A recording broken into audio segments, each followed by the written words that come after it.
नमस्कार दोस्तों, divine vision Hindi channel पे आपका स्वागत है। आंध्र प्रदेश में स्थित तिरुपति बालाजी का मंदिर काफ़ी प्रसिद्ध है। आप भी वहाँ पे जाने की अगर योजना बना रहे हैं तो ये वीडियो आपके लिए काफ़ी यूजफुल होगा।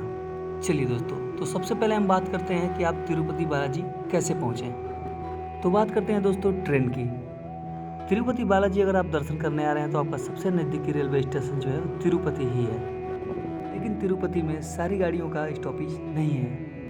हो सकता है आप जिस शहर से आ रहे हों वहाँ की ट्रेन तिरुपति ना आती हो, तो आप दूसरा विकल्प चुनिए Renigunta railway station. Renigunta railway station हमारे तिरुपति स्टेशन से 7 किलोमीटर पहले पड़ता है। तिरुपति रेलवे स्टेशन में काफ़ी ट्रेन के स्टॉपेज तो रहते हैं, बशर्ते काफ़ी लंबी दूरी के ट्रेन के स्टॉपेज यहाँ पे ना हो, इसलिए आप रेनीगुंटा उतर जाइए अगर आप ट्रेन से आ रहे हैं। अगर दोस्तों मैं बात करूँ कि अगर आप फ्लाइट से आना चाहते हैं तो तिरुपति में ही इंटरनेशनल एयरपोर्ट है, तो आप वहाँ पे आ सकते हैं। वहाँ पे उतर के आप बाई रोड तिरुपति पहुँच सकते हैं। और तीसरा ऑप्शन है दोस्तों कि अगर आप फैमिली सहित आ रहे हैं, आपके पास पर्सनल कार है, तो बिल्कुल आप कार से भी आ सकते हैं बाई रोड। हाईवे से आपको आनी है, रोड एकदम टापम टाप है। अगर आप रेलवे स्टेशन उतरे हैं, चाहे वो रेनीगुंटा रेलवे स्टेशन हो या तिरुपति रेलवे स्टेशन हो, दोनों रेलवे स्टेशन के अगर आप बाहर आते हैं, हाँ तिरुमाला तिरुपति बालाजी ट्रस्ट की बसें चलती हैं, जो कि हर आधे घंटे में आपको अवेलेबल हो जाती हैं। दोस्तों तिरुपति बालाजी का जो मंदिर है वो जमीनी स्तर पर नहीं बल्कि वो पर्वत पे है, इसलिए जो मंदिर का लोकेशन है वो तिरुमाला कहलाता है, जो कि वहाँ पे पहाड़ी चढ़ के जाना पड़ता है। पहाड़ी चढ़ने का मतलब आप बाई बस जाएंगे, वहाँ रोड बनी हुई है, आप बाई रोड वहाँ पे जा सकते हैं। आप तिरुमाला पहुँचेंगे और वहीं तिरुमाला में आपके वेंकटेश्वर स्वामी तिरुपति बालाजी का मंदिर है। तिरुपति रेलवे स्टेशन से तिरुपति बालाजी की जो दूरी है वो लगभग 22 किलोमीटर पड़ती है। और अगर मैं रेनीगुंटा से बात करूं तो वहां से लगभग आपका 30 किलोमीटर तिरुपति बालाजी का मंदिर पड़ जाएगा। दोनों केस में आपको बसेज अवेलेबल हो जाती हैं स्टेशन के बाहर से। दोस्तों अगर बस की किराए की बात करूं तो 30 रुपये से लेकर 50 रुपये तक बस का किराया होता है। तिरुमाला जाने से पहले जब आप पर्वत चढ़ेंगे तो वहाँ पे आपको एक चेक पोस्ट मिलेगा। उस चेक पोस्ट में आपके सामानों की चेकिंग के साथ पूरे बस की चेकिंग होती है।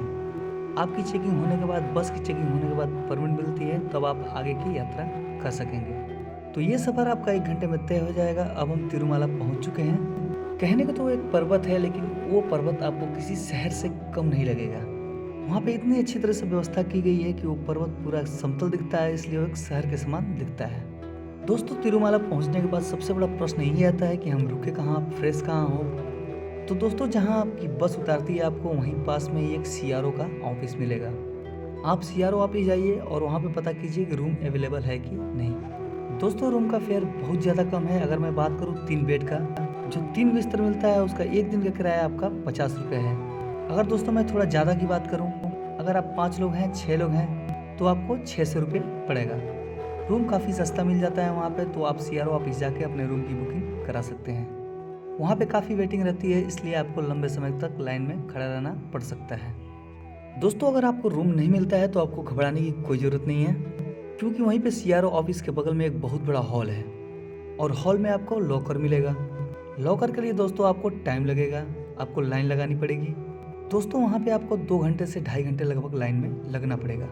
आप लॉकर लीजिए, लॉकर में अपना सामान रखिए। वहाँ पे इतना बड़ा हॉल है कि आराम से आप विश्राम वहाँ पे कर सकते हैं। दोस्तों तिरुपति बालाजी में जो जाते हैं वो मुंडन जरूर करवाते हैं। तो दोस्तों जहां आप हॉल लेंगे उस हॉल में ही बहुत सारे नाई बैठे रहते हैं, तो आप उनसे मुंडन करवा लीजिए। तो तिरुपति बालाजी में अगर आप मुंडन होना चाहते हैं तो वहां पे जाके जरूर हो सकते हैं। अब बात करते हैं दोस्तों दर्शन की। दोस्तों तिरुपति बालाजी का दर्शन करने से पहले आप वहाँ पे 12 स्वामी के दर्शन जरूर कर लें, उसके बाद ही आप तिरुपति बालाजी के दर्शन करिए। दोस्तों अगर 12 स्वामी के मंदिर में आप जाना चाहते हैं तो सबसे पहले वहाँ पे पुष्कर कुंड है, जो कि 12 स्वामी के मंदिर के पीछे ही पुष्कर कुंड है। दोस्तों आप वहाँ पे स्नान करिए। स्नान करने का बिल्कुल वहाँ पे आपको परमिशन मिलेगा। स्नान करने के बाद आप वहाँ पे 12 स्वामी के दर्शन करिए और 12 स्वामी के दर्शन करने के बाद आप तिरुपति बालाजी के दर्शन करिए। दोस्तों आप 12 स्वामी के दर्शन करते हैं तो मंदिर परिसर में ही 100 मीटर की दूरी पे आपको पड़ेगा भोजनालय। दोस्तों जो भोजनालय का समय है वो सुबह नाश्ते का समय है, यानी 9 से 11 बजे तक, और 11 बजे से ही आपका लंच का कार्यक्रम चालू हो जाता है। वो लंच का कार्यक्रम सुबह 11 बजे से शाम को 4 बजे तक होता है। 1 घंटे का ब्रेक होता है, यानी 4 बजे से 5 बजे तक ब्रेक होता है। फिर आप 5 बजे से लेकर 10 बजे तक लंच कर सकते हैं। ये भोजनालय निरंतर रूप से चलता है, यहाँ पे कोई छुट्टी नहीं होती है। तो वहाँ पे जाके आप तिरुपति बालाजी का प्रसाद जरूर ग्रहण कीजिएगा। चलिए दोस्तों, तो अब हम बढ़ते हैं बालाजी के दर्शन करने की तरफ।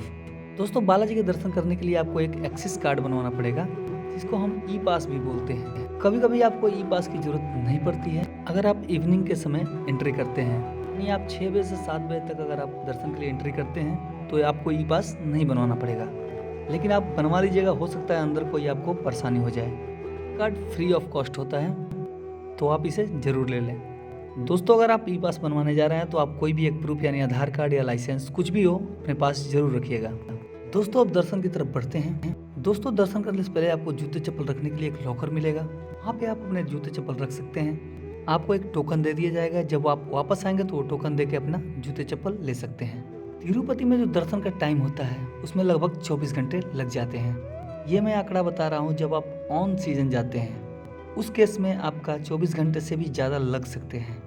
तिरुपति बालाजी के ट्रस्ट की ओर से आपको जरूरत की सभी सामान मिलते हैं, सभी फैसिलिटी मिल जाती हैं। साथ ही साथ आपको वहाँ पे वॉशरूम की भी व्यवस्थाएं हैं और सोने के लिए वहाँ पे आराम से आपको स्टेयर बने हुए हैं, तो आप वहाँ पे सो भी सकते हैं। दोस्तों, ये स्पेशल पास आप जाके ऑफलाइन काउंटर से ले सकते हैं। उस पास को लेने के लिए आपको 3 घंटे पहले जाना पड़ेगा। ये पास आपको 300 रुपये में मिल जाता है। दोस्तों, अब आप लाइन में लग चुके हैं। लाइन में ही आपको एक काउंटर मिलेगा जिसको कहा जाता है लाडो प्रसाद काउंटर। दोस्तों, लाडो प्रसाद काउंटर में आपको 20 रुपये के 2 लड्डू मिलते हैं और 70 रुपये के 4 लड्डू मिलते हैं। ये पहले आपको वहाँ पे टोकन दिया जाता है। आपको लड्डू जो मिलेगा वो दर्शन करने के बाद आपको बाहर एक अलग से काउंटर बना होता है, तो आप किसी भी खिड़की में जाके वो अपना टोकन दे के बालाजी का प्रसाद ले सकते हैं। दोस्तों, ये हैं हमारे तिरुपति बालाजी। तिरुपति बालाजी का आप नाम लीजिए, उनसे अपनी मन्नतें मांगिए। दोस्तों, तिरुपति बालाजी का जहाँ मूर्ति है वहाँ पे किसी प्रकार का कोई लाइट नहीं लगाया जाता है, केवल दीप के द्वारा ही वहाँ पे रोशनी दी जाती है। तो आप अपनी विशेष कीजिए तिरुपति बालाजी का नाम लेते हुए। दोस्तों, ये ध्यान रहे कि तिरुपति बालाजी के मंदिर के अंदर किसी भी प्रकार का मोबाइल और कैमरा अलाउड नहीं है। दोस्तों, हम तिरुपति बालाजी के दर्शन कर चुके हैं। अब हमको बढ़ना है पद्मावती माता के मंदिर। पद्मावती माता का मंदिर तिरुपति में ही स्थित है। दोस्तों, जो सारी चीज़ें मैं बता रहा था तिरुमाला में है, लेकिन हम वापस शहर जाएंगे यानी कि नीचे की तरफ तिरुपति में। पद्मावती माता का मंदिर रेलवे स्टेशन से लगभग 8 से 10 किलोमीटर पड़ेगा। अगर आप गवर्नमेंट बस से जा रहे हैं तो 10 रुपये में आपको वहाँ पे छोड़ देगा। आप पद्मावती माता का दर्शन कीजिए, उनसे मन्नतें मांगिए। दोस्तों, वहाँ पे घूमने वाली और भी बहुत सारी धार्मिक स्थल हैं। आप ऑटो कीजिए, ऑटो वाला 600 से 700 रुपये आपसे लेगा और सारी धार्मिक स्थलों को आपको घुमा देगा। और ये सारी जगह घुमा के ऑटो वाला आपको बस स्टैंड या रेलवे स्टेशन या एयरपोर्ट छोड़ देगा। तो दोस्तों, हमारी दी हुई जानकारी आपको कैसे लगी कमेंट करके जरूर बताइएगा और हमारे वीडियो को लाइक, शेयर और सब्सक्राइब जरूर कीजिए, ताकि हमारे आने वाले सभी वीडियो सबसे पहले आपके पास पहुंचे। आपका दिन शुभ हो। जय श्री कृष्णा।